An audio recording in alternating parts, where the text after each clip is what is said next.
guys, we're back with week 2 of the Bomber budget build. Last week we went over the introduction to this build as well as a couple of changes to how I would normally do a budget build, starting mostly with the fact that I replaced the motor and ESC in this car with a Tekin Pro 4 HD 3000 kV motor and an RX8 speed control.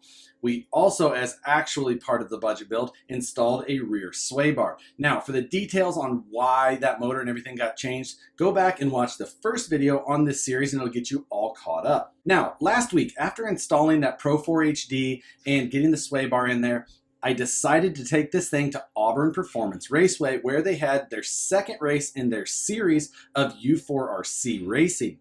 Now, I didn't intend on racing this car in U4RC. I had specifically told myself I wasn't going to actually. I am going to get into U4, but I'm going to do it with 2 specific builds that are going to be based on the trophy class. So this one, that was not my goal. But after throwing that big motor in there and getting it set up, I just had to do it. So I got it out there to APR and I had a blast.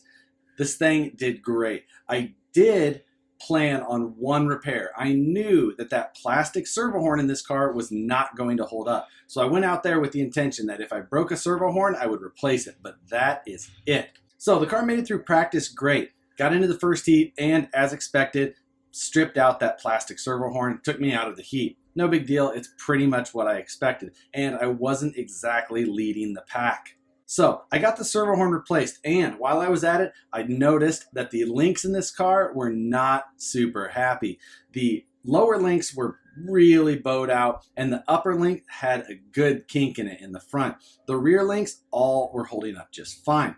And that brings us to this week's upgrade. I'm going to install a brand new set of our Incision line stainless links. Now, if you haven't heard of Incision, Incision is a division of Vanquish products that is focused on more budget-friendly upgrades.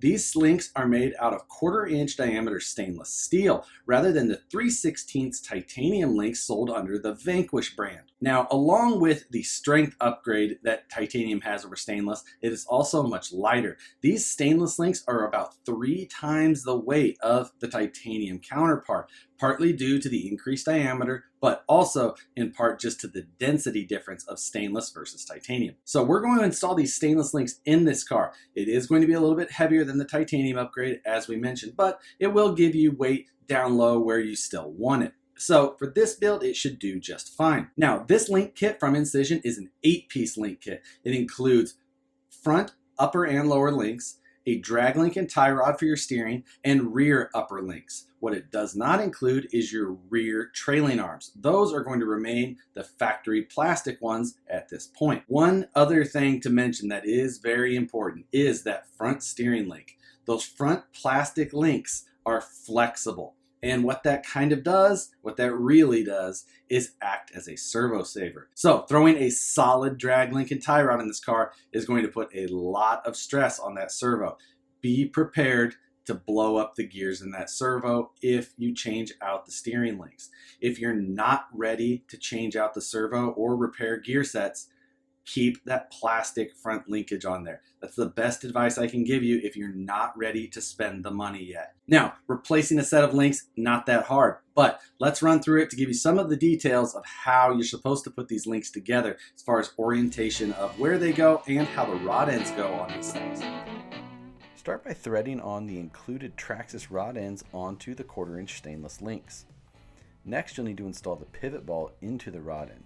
Install the pivot ball from the side of the rod end with the shiny side around the opening.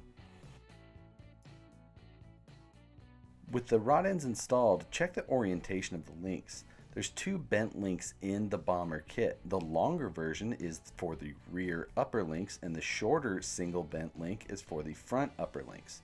Make sure the rod ends are oriented with the flat plane of the rod end in line with the bend. For the lower fronts, there's a double bend. Make sure that the rod ends are oriented as shown here. The drag link is the only straight link in the kit. Make sure that the 2 rod ends are oriented 90 degrees to each other. For the tie rod, orient the rod ends in the same plane as the bends of the link. Remove all of the tires from the vehicle. Remove the screws holding the drag link and tie rod to the vehicle. and replace it with the stock hardware on the driver's side. On the passenger side, attach the drag link and tie rod with the supplied 25mm hardware. Remove the set screws holding in the lower links and the hardware from the axle side. The Bomber does not use nuts on the back side of the link mounts like the Wraith used to, so removing them is very simple. Replace the link with the new stainless link and reinstall into the chassis.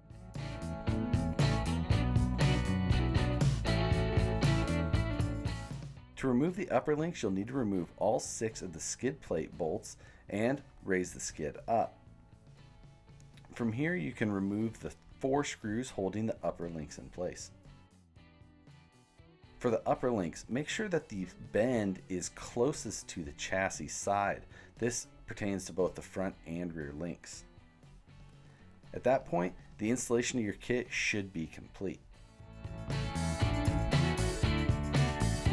So the stainless link set is completely installed in this car now. I did install that stainless drag link and tie rod. Also, while I was out there racing, I did get a bunch of footage. I'll compile that all together and release that in a separate video, so watch for that one as well. Also, before I went racing, I decided to play around with my 3D printer a little bit. As I said before, I did install that RX-8 in Pro 4 HD.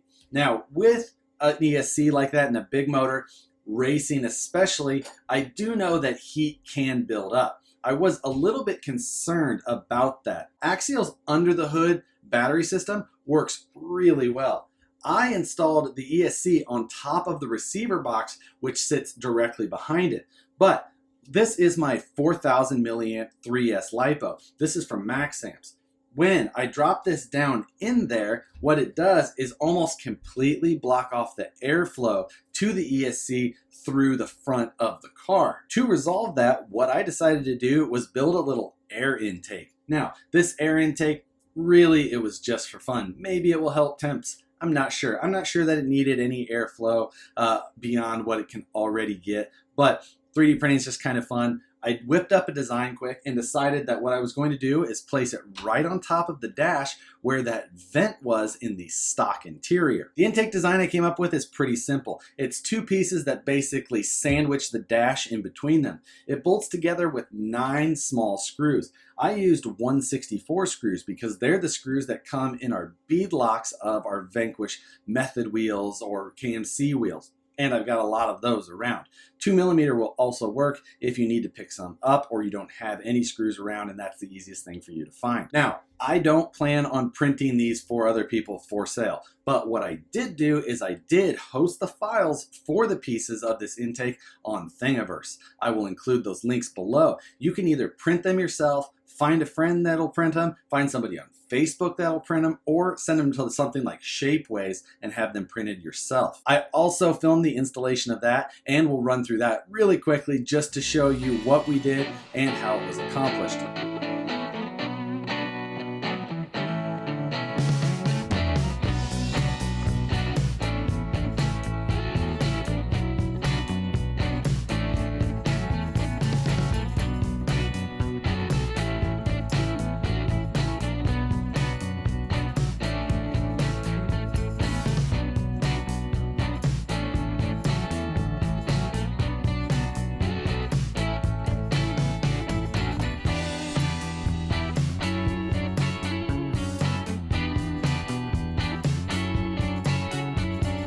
So with the installation of the intake complete, that's going to wrap it up for week 2. Watch next Friday to find out what we tackle during week 3.